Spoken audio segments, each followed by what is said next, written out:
Vulkaner Festival i Vordingborg er Danmarks største musikfestival for børn og unge. Vi tager ned med klubben hver sommer. Vi optræder med musik og dans, som vi har øvet os på hele året hjemme i klubben. Det er et fedt sted at høre musik med sine venner. Og et fedt sted at møde nye venner. Vilde Vulkaner er super fedt!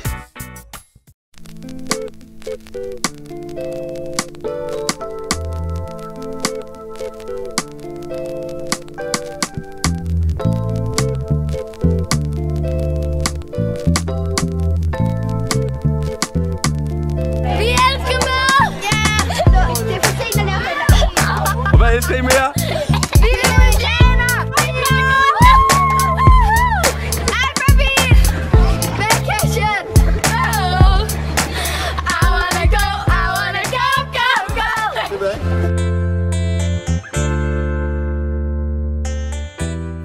Vilde Vulkaner Festival startede i sin tid som en lokal festival i Vordingborg, arrangeret af fritidsklub og fritidshjem Vilde Vulkaner. Sidenhen har festivalen udviklet sig til en landsdækkende børnemusikfestival, hvor der senest i 2013 var 10.000 deltagere.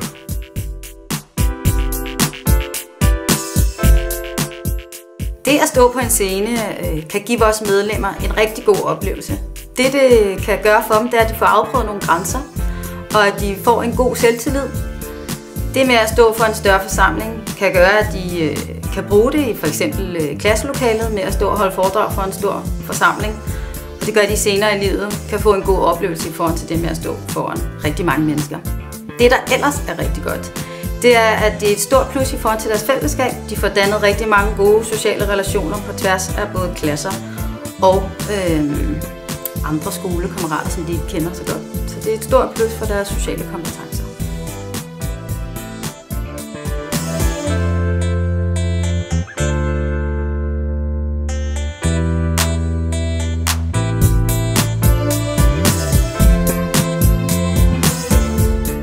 Der er flere årsager til, at vi deltager i Vilde Vulkaner Festival i Espergærde Fritidscenter.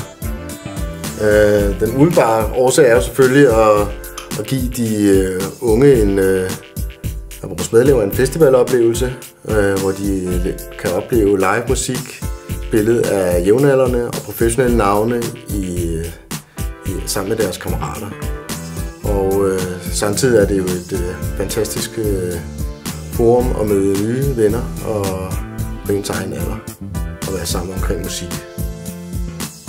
Derudover er det jo også et fast mål for de af vores medlemmer, som er udøvende i musik og dans, og som jo forbereder sig til den her festival i øvelokalet og i dansestudiet hele året.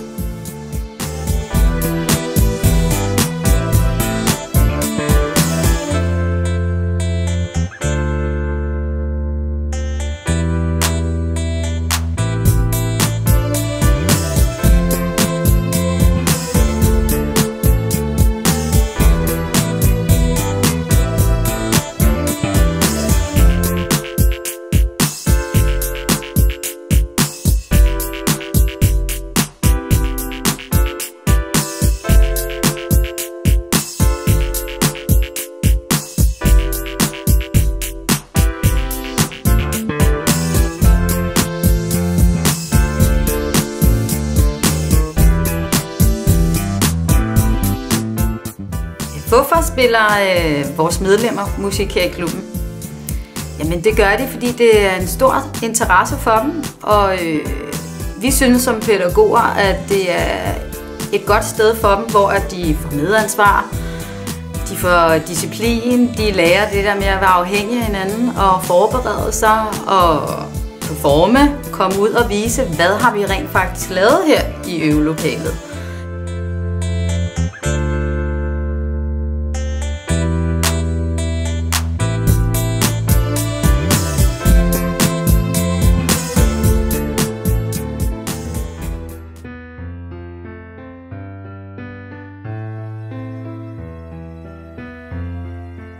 Busturen, det var, at vi sad en lille gruppe til bag i og havde det sjovt. Jeg havde sådan en Nutella-glas med, som vi så sang om og lavede sjov med.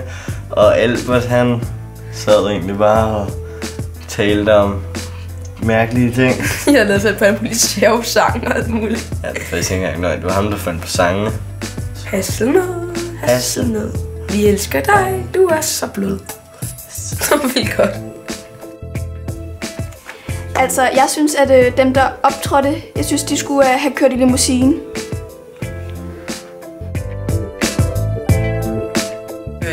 Det eneste, der var faktisk penge, det var morgenmaden og aftensmaden. Eller frokosten. Aftensmaden, det var den, der ikke var så god. Til gengæld var den pizzeria, vi spiste på, det var vildt godt. Vi sådan... Der er nogle drenge, der bestilte en familiepizza en aften. Vildt hyggeligt. Jeg vil 100% give maden 5 stjerner ud af 5. Den var virkelig god.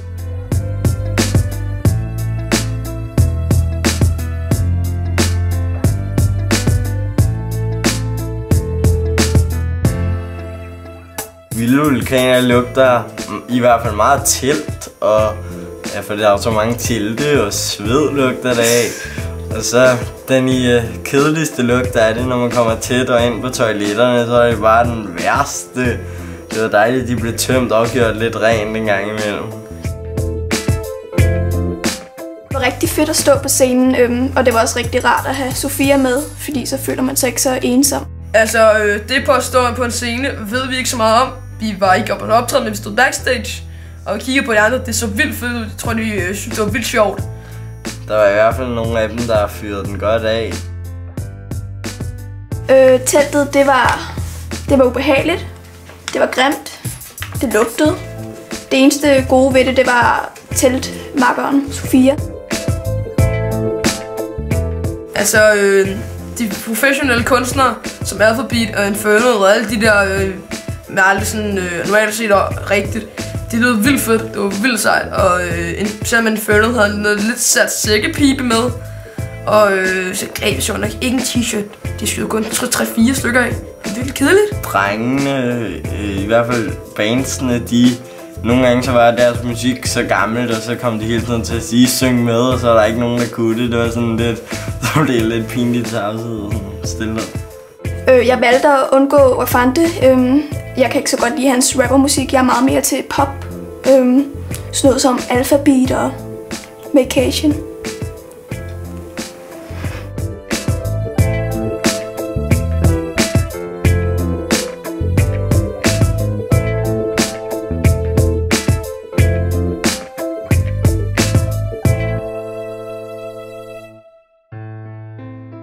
Altså, pigerne på Vilde Vulkaner, de var sgu okay. De var søde og sjove, så de blev ret sure på os, da vi larmede ind i teltet. Ja, det var sådan... Der var jo de piger fra IFC, der sov i samme lejr som os. Dem kendte vi ikke så godt, fordi det var mere... Jo, der er nogen fra vores klasse, men så var det 7. klasse piger. Nu er jeg 8. mand. Altså, jeg oplevede en lille flok drenge på, 7 år, der løb efter mig og ville betale 15 kroner for at kramme mig. Altså, det er den store kompliment. De andre drenge på min egen alder gider jo ikke. Altså, teltene og stemningen, det var altid godt, og så var der også musikken. Altså, i hvert fald stemningen til koncerterne, det var godt. Der var ikke sådan nogen, der buede rigtigt, og det tror jeg også, dem på scenen var glade, så stemningen smagte godt. Vilde Vulkaner smager af klikmix, fordi at der er så mange små, sjove ting og sådan noget, og jeg kan godt lide klikmix. Det bedste, det var nok en mand drengene, der bare hyggede sig og spillede musik, og vi fik en masse mennesker over til at snakkede og spillede musik og bare hyggede os. Det bedste på Vilde Vulkaner, det var selvfølgelig maden. Den var, altså jeg har nævnt det før, den var så god. Jeg elsker den.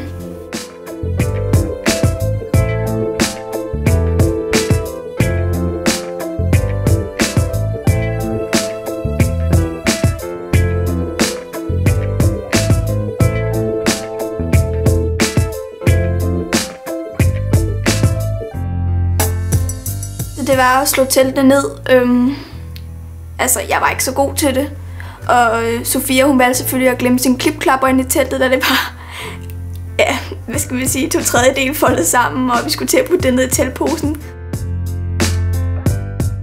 Albert han var meget, han ville rigtig gerne op i Gåsetårnet, men det var der virkelig ingen andre, der gad end ham. Det var vildt nederen.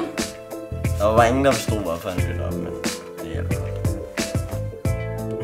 Vordingborg by var helt tomt for mennesker. Der var ikke et eneste menneske. Der var helt tomt. Ingenting. Helt stille. Helt øde. Intet. Altså, kærester på vilde vulkaner. Der var ikke så mange.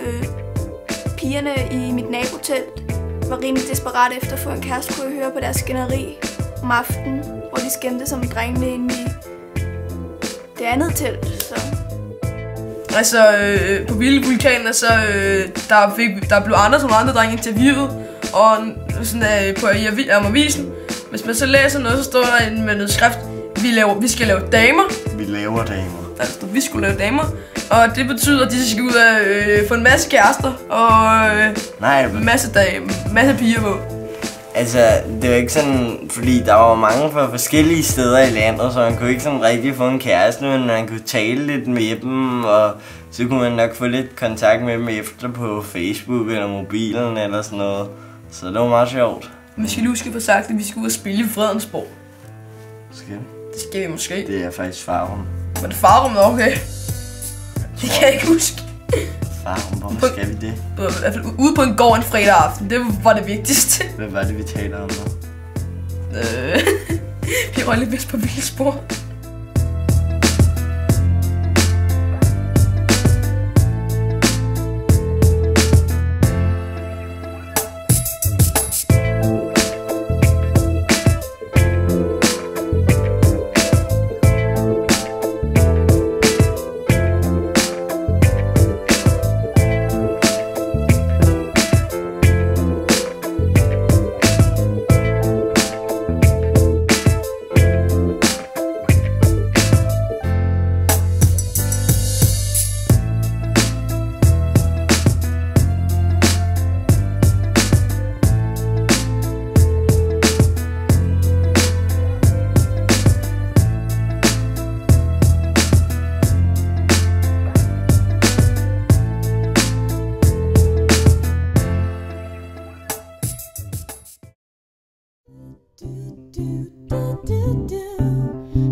Radiator var